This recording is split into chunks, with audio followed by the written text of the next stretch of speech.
Estamos muy emocionados todos, porque además como vamos con el equipo de DEM, de Runner Team, estamos todos muy expectantes y tenemos ganas de que llegue el domingo y poder correr todos juntos. Yo creo que será muy positivo.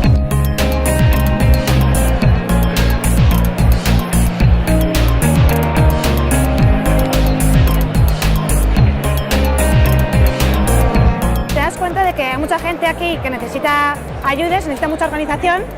Y además estás de cara al público con muchísima gente y te lo pasas muy bien. No solo sabes que estás ayudando, sino que además te lo estás pasando bien con toda esta gente.